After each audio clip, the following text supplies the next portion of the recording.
A paz de nosso Senhor Jesus Cristo seja com cada um de vocês. Meu nome é Sandro e sou ministro extraordinário da Sagrada Comunhão Eucarística, aqui da Paróquia Nossa Senhora da Assunção, da Arquidiocese de Goiânia, Goiás. Além disso, sou estudante do curso de Teologia e venho fazer uma pequena pergunta para vocês. O que é o Evangelho?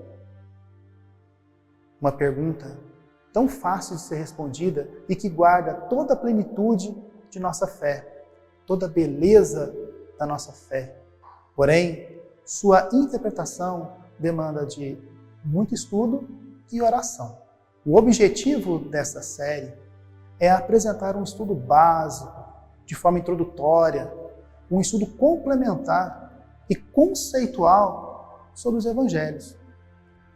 Isso, o início de estudo do evangelho, estimula-nos a buscar o conhecimento da palavra, nos estimula a buscar o que de fato os sagrados textos nos fala, nos transmite, nos passa, desde o Antigo Testamento até o Novo Testamento.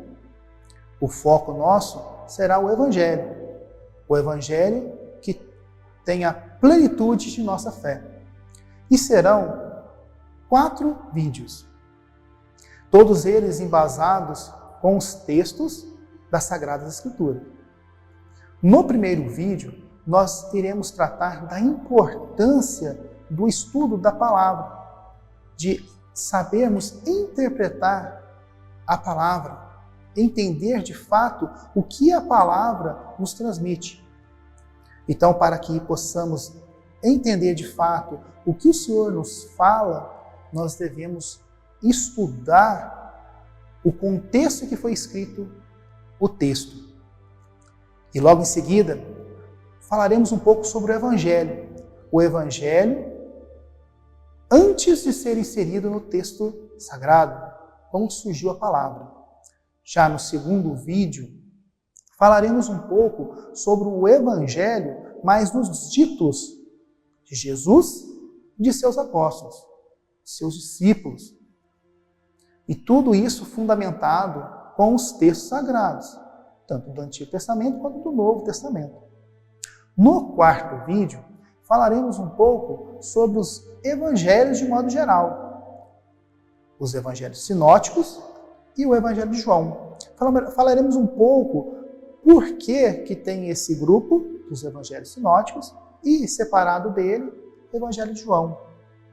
E no quarto e último vídeo, falaremos sobre os evangelistas, aqueles que escreveram, segundo a nossa tradição, os evangelhos que estão aí na nossa Bíblia, os evangelhos canônicos. E por que um estudo do Evangelho? Por que estudar a palavra? O texto está pronto. Não seria somente fazer a leitura? O nosso texto ele deve ser estudado e embasado de acordo com o contexto em que foi escrito. Sabemos que todo o texto é inspirado, toda a Bíblia é inspirada. Sabemos que a Bíblia ela é composta com o Antigo Testamento e o Novo Testamento. Toda ela, tanto no Antigo quanto no Novo, são textos inspirados. Porém, são homens, são pessoas que escrevem esses textos. Textos esses que foram inspirados por Deus, têm inspiração divina. Então, quando tem essa inspiração divina nessas pessoas, eles escrevem aquele texto. E aí ele escreve conforme o seu contexto histórico. Ele escreve de acordo com as suas condições em que vive, seus costumes, localidades, as condições socioambientais, a economia da época, enfim, em relação aos seus costumes. E escreve para um público, para um determinado público, para alguém em especial.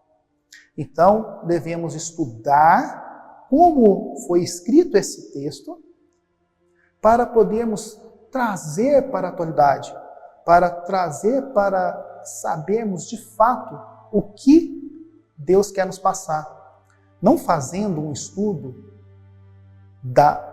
de como foi escrito o texto, podemos fazer uma leitura superficial e podemos correr o risco de nós mesmos entendermos o texto com o olhar humano, o nosso olhar, aquilo que nós queremos. Assim, um estudo aprofundado do texto sagrado é de extrema importância para saber de fato o que o Senhor nos pede, o que o Senhor nos fala, aquilo que Ele nos transmite. Então, o contexto histórico ele deve ser estudado para que possamos compreender aquilo que de fato o Senhor nos pede. Nós somos leitores da Bíblia. Quem segue a liturgia da igreja, diariamente fazemos as leituras do texto sagrado. E essas leituras fazem parte da Bíblia. E a igreja, sábia como é, em relação aos evangelhos, ela divide em ano A, B e C para fazermos a leitura desses textos, para facilitar a leitura dos evangelhos. No ano A, fazemos a leitura do Evangelho de Mateus. Ano B, o Evangelho de Marcos. E ano C, o Evangelho de Lucas. Em ocasiões especiais, nós fazemos a leitura do Evangelho de João, como fizemos, por exemplo, na Semana Santa. Na Semana Santa utilizamos o Evangelho de João, que é muito mais simbólico, muito mais teológico. Um evangelho focado para as pessoas com uma vivência de fé um pouco maior.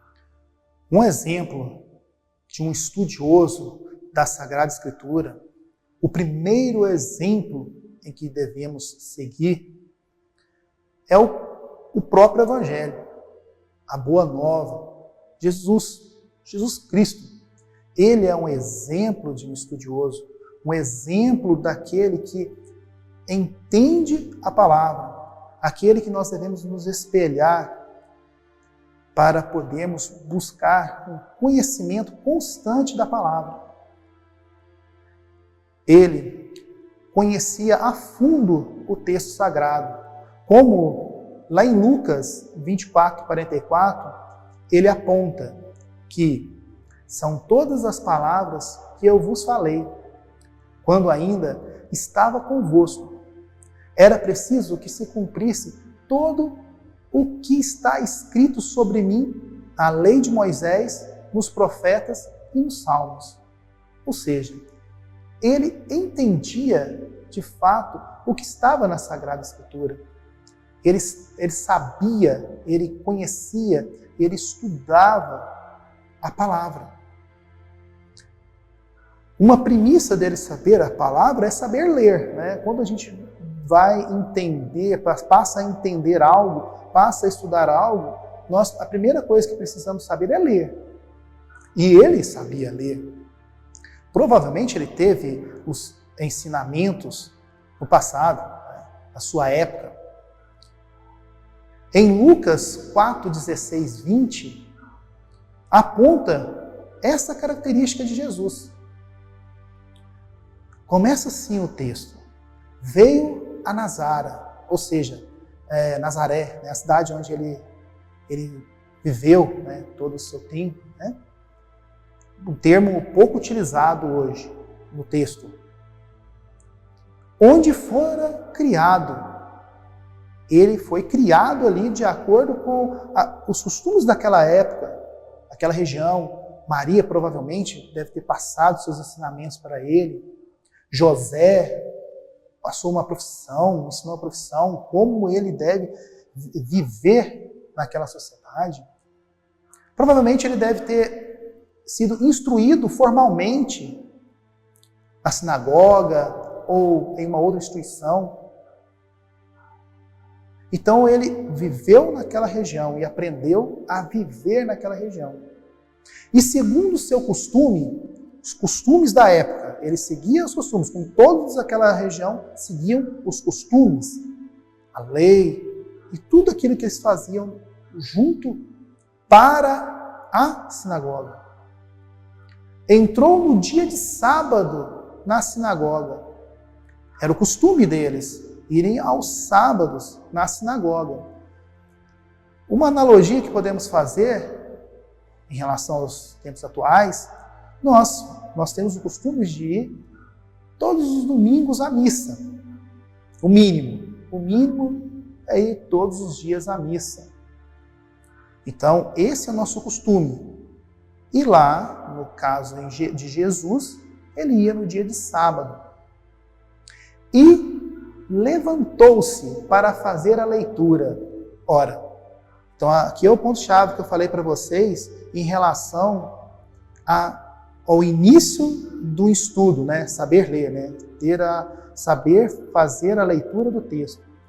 Se ele se levanta para fazer uma leitura, uma premissa, ele sabe ler. Então ele sabe fazer a leitura, ele sabe ler o texto. Então ele foi instruído para tal situação. Como também os nossos costumes aqui nas missas, nós também fazemos as leituras, primeira, segunda leitura, uma missa dominical. Nós nos levantamos, os leitores, levantamos ali da Assembleia e nos pomos a fazer a leitura. Foi-lhe entregue o livro do profeta Isaías. Então entregou um texto para ele do Antigo Testamento, que nós conhecemos hoje como Antigo Testamento. E quando entregou para ele o livro do profeta Isaías, seguindo o texto, ele fala-se que desenrolou. Ora, desenrolar soa estranho para a gente hoje, né? O desenrolar. Porque um livro, nós colocamos uma página sobre a outra. Mas naquele tempo, nós tínhamos pergaminhos. Era como se fossem folhas, uma ao lado da outra, iam colando as folhas uma ao lado da outra, e as pessoas iam copiando. Copistas faziam o texto, copiavam o texto ali nesse papel, que depois era enrolado para facilitar a locomoção, guardar o cuidado da palavra. Então ele desenrolou o texto. Encontrando o lugar onde estava escrito, onde estava apontado para ele fazer a leitura. O Espírito do Senhor está sobre mim. Esse texto que ele estava fazendo é um texto de Isaías. Porque ele me consagrou pela unção para evangelizar os pobres. A palavra que nós vamos trabalhar nesses 4 vídeos. Evangelizar, evangelho. O que vem a ser esse evangelho? Enviou-me para proclamar a libertação aos presos e aos cegos, a recuperação das vistas, para restituir a liberdade aos oprimidos e para proclamar o ano de graça do Senhor. Esse texto de Isaías se cumpriu. Ele é o próprio Evangelho. Ele é ungido. Que assim que ele terminou esse texto, ele enrolou o livro, ou seja, fechou, né? Como a gente faz também quando a gente faz a leitura, né, na missa. Nós terminamos de ler, nós saímos e sentamos. Do mesmo jeito ele fez. Entregou ao ajudante e sentou-se. Ele foi para a Assembleia novamente. Sentou novamente. E todos na sinagoga olhavam atento. Então todos ali olharam atento a ele. Aquilo que ele acabara de fazer. Mesmo sabendo que, posterior a esse texto, menciona que as pessoas começaram a perguntar, não é esse o filho de José? Né? Ou não é aquele que nós conhecemos, né? Que viveu aqui com a gente, ele estava sempre aqui, né? Mesmo sabendo que eles ficaram atentos, vidrantes com aquela palavra, mas o coração deles provavelmente estavam em chamas, né? Porque a própria palavra se cumpriu ali. O próprio Senhor falou ali para eles, né? E assim, ele conclui o seu texto. Hoje, agora, tempo presente, se cumpriu aos vossos ouvidos essa passagem da Escritura. Ou seja, ele veio para proclamar a boa nova do reino de Deus. Esse evangelho é o evangelho, é a boa nova do reino. O reino que ele veio, o reino que é dele, o reino que é para a nossa salvação. E como essa palavra, essa boa nova, veio parar nos textos sagrados? Como que o evangelho veio parar no texto sagrado? Ora, essa palavra, ela remetia a algo novo, algo que há de vir, lá no Império Romano. Antes, até um pouco, no período helenístico, também já apontava essa palavra, o Evangelium. Era algo novo que há de vir, que tinha referência a uma vitória em batalhas, um culto imperial, ou o nascimento do imperador, né? Era algo de bom que vinha para o mundo romano. Ou seja, eram os acontecimentos grandiosos envolvendo ou o império ou o imperador. Algo de bom que há de vir. E trazendo isso para o texto sagrado, era a boa nova que há de vir. A boa nova de Deus, que Deus fizera em Jesus. A boa nova que no Antigo Testamento apontava e que no Novo Testamento se concretiza. Então, essa boa nova, o Evangelho, que temos no texto sagrado 4, que posteriormente falaremos um pouco mais detalhado sobre eles, que é o Evangelho de Mateus, Marcos, Lucas e João, ele trata da boa nova, da salvação messiânica, da salvação do Cristo. E isso é muito abordado nos evangelhos sinóticos. É claramente apontado essa caracterização da boa nova nos evangelhos sinóticos. Em João, também é apontado essa boa nova. Porém, ele coloca como a mensagem de salvação, a mensagem da salvação.